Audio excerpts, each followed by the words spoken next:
আসসালামু আলাইকুম। এখন শুনবেন সংবাদ শিরোনাম। ধর্মের নামে একটি দল নির্বাচনী বৈতরণী পার করতে চায়, মন্তব্য সালাউদ্দিনের। অন্তর্বর্তী সরকার বিশেষ দলকে ক্ষমতায় বসাতে চায়, অভিযোগ ডাক্তার তাহেরের। জাতি যে একটি নিরপেক্ষ সুষ্ঠু নির্বাচন আশা করেছিল, জাতি সে আকাঙ্ক্ষা ব্যাহত হয়েছে। ধর্মের নামে ব্যবসা করে, রাজনীতির ব্যবসা করে এবং বিভিন্ন রকমের জান্নাতের টিকিট বিক্রি করে রাজনীতি করতে চায়, ভোটের বৈতরণী পার হতে চায়। ভোটে অনিয়ম বন্ধে নির্বাচন কমিশনের নতুন কৌশল, জেলা প্রশাসক পদে নিয়োগ রদবদল। এতে অনভিজ্ঞদের সংখ্যা বাড়বে বলছেন বিশ্লেষক। ইলেকশন কমিশন যদি এই কথা না বলে এটা বলতো যে আমরা সৎ এবং যোগ্য দক্ষ লোকগুলোকে নিব এবং নিয়ে তাদের নিয়ন্ত্রণ করবো, তাদের দিয়ে আমরা ইলেকশনটা উঠাবো। মিরপুরে বাসে আগুন দেওয়ার সময় জনতার ধাওয়া, তুরাগে ডুবে যুবকের মৃত্যু। একজন আটক, মানিকগঞ্জের শিক্ষা প্রতিষ্ঠানের গাড়িতে আগুন, চালক দগ্ধ। রাজধানীতে উদ্ধার হওয়া খণ্ডিত মরদেহটি রংপুরের ব্যবসায়ীর। পরিবারের দাবি, বন্ধু জারেজ হত্যায় জড়িত, শাহবাগ থানায় মামলা। আসসালামু আলাইকুম। এতক্ষণ শুনছিলেন সংবাদ শিরোনাম, এখন শুনবেন বিস্তারিত। অন্তর্বর্তী সরকার এখন আর নিরপেক্ষ নেই। নির্বাচন নিয়ে যেন তেনভাবে একটি দলকে ক্ষমতায় আনতে কাজ করছে তারা, এমন অভিযোগ করেছেন জামায়াতের নায়েবে আমির ডাক্তার সৈয়দ আব্দুল্লাহ মোহাম্মদ তাহের। প্রধান উপদেষ্টার ভাষণের প্রতিক্রিয়ায় মগবাজারের সমমনা ৮ দলের যৌথ সংবাদ সম্মেলনে এ অভিযোগ করেন তিনি। সরকারের পক্ষে সুষ্ঠু নির্বাচন করা সম্ভব নয় দাবি করেন ডাক্তার তাহের। বলেন, বিএনপির চাওয়াকে প্রাধান্য দিয়েছেন প্রধান উপদেষ্টা। জাতীয় নির্বাচন ও গণভোট কোনোভাবেই একসাথে নয়, তাই আলাদাভাবে গণভোটের তারিখ ঘোষণার আহ্বান জানান এই জামায়াত নেতা। জুলাই সনদ বাস্তবায়নের যে বাধ্যবাধকতা রাখা হয়েছিল প্রধান উপদেষ্টার ভাষণে, সেটা উপেক্ষিত। আগামী রবিবার ৮ দলের বৈঠকের পর ৫ দফার বিষয়ে নতুন কর্মসূচি দেওয়া হবে জানান জামায়াতের নায়েবে আমির।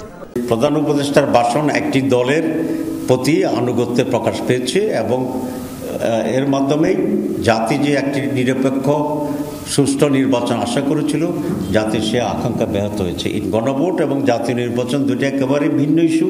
জনগণের স্বার্থেই তো দেশের বাঁচে, সেখানে কিছুটা টাকা খরচ হলো যেটা জাতির জন্য, দেশের জন্য কল্যাণকর, আমাদেরকে সেটা করতে হবে। জুলাই সনদ যেভাবে স্বাক্ষরিত হয়েছে, বিএনপি অক্ষরে অক্ষরে সেটি প্রতিপালনে প্রস্তুত, এমনটাই জানিয়েছেন বিএনপির স্থায়ী কমিটির সদস্য সালাউদ্দিন আহমদ। রাজধানীর শাহবাগে নারী ও শিশু ফোরামের মৌন মিছিল এবং সমাবেশে একথা বলেন তিনি। স্বাক্ষরিত জুলাই সনদের বাইরে চাপিয়ে দেয়া কোনো কিছু জনগণ ও বিএনপি মানবে না বলেও জানান সালাউদ্দিন আহমদ। তবে নির্বাচনের দিন গণভোটের আয়োজনকে স্বাগত জানিয়েছে বিএনপি। তিনি বলেন, গণভোট ও জুলাই সনদ বাস্তবায়নের জন্য সংসদ গঠন জরুরি। অভিযোগ, দেশে একটি দল ধর্মের নামে জান্নাতের টিকিট বিক্রি করে ভোটের বৈতরণী পার করতে চায়। তারা নারীদের কর্মঘণ্টা কমিয়ে অন্দরমহলে বন্দী রাখতে চায়। সালাউদ্দিন আহমেদ বলেন, নারীদের পারিবারিক সামাজিক অধিকার নিশ্চিতে চায় বিএনপি। ধর্মীয় গোষ্ঠী একটি ধর্মের নাম ব্যবহার করে যারা রাজনীতি করে তারা, আমি নাম নিলেও পত্রিকার অন্তরে আপনারা অবশ্যই জানেন। ভোটে অনিয়ম বন্ধে এবার কর্মকর্তা নিয়োগের নতুন কৌশল নিচ্ছে নির্বাচন কমিশন। বিগত 3টি নির্বাচনে ন্যূনতম সংশ্লিষ্টতা আছে এমন কর্মকর্তারা এবার দায়িত্ব পাবেন না। বড় পরিবর্তন আসছে প্রিজাইডিং ও পোলিং অফিসার নিয়োগেও। রিটার্নিং কর্মকর্তা হিসেবে দায়িত্ব পালন করছেন এমন জেলা প্রশাসকদের কর্মস্থল পরিবর্তন কিংবা নতুন ডিসি নিয়োগের কথা জানিয়েছেন ইসি সচিব আখতার আহমেদ। রাজনৈতিক বিশ্লেষক বলছেন, কমিশনের এমন সিদ্ধান্তে অনভিজ্ঞদের সংখ্যা বাড়বে। বিগত 3টি জাতীয় নির্বাচন ছিল একতরফা ও জালিয়াতির।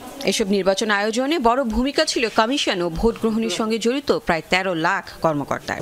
এদের বাদ দিয়ে নির্বাচনী কর্মকর্তা নিয়োগ দেওয়া যায় কিনা ইসিকে তা খতিয়ে দেখতে বলে সরকার। কমিশন তা বিবেচনায় নিয়ে প্রিজাইডিং ও পোলিং অফিসার নিয়োগে বড় পরিবর্তন আনতে যাচ্ছে।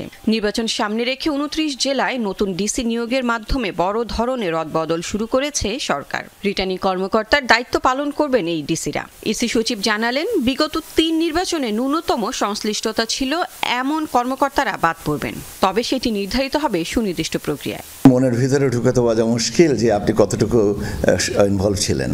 পারিপার্শ্বিক পরিস্থিতি, পিয়ার রিভিউ, তার রাজনৈতিক পরিচয়, রাজনৈতিক সংশ্লিষ্টতা ইত্যাদি জিনিসগুলো বিবেচনা করে এটা করা হবে।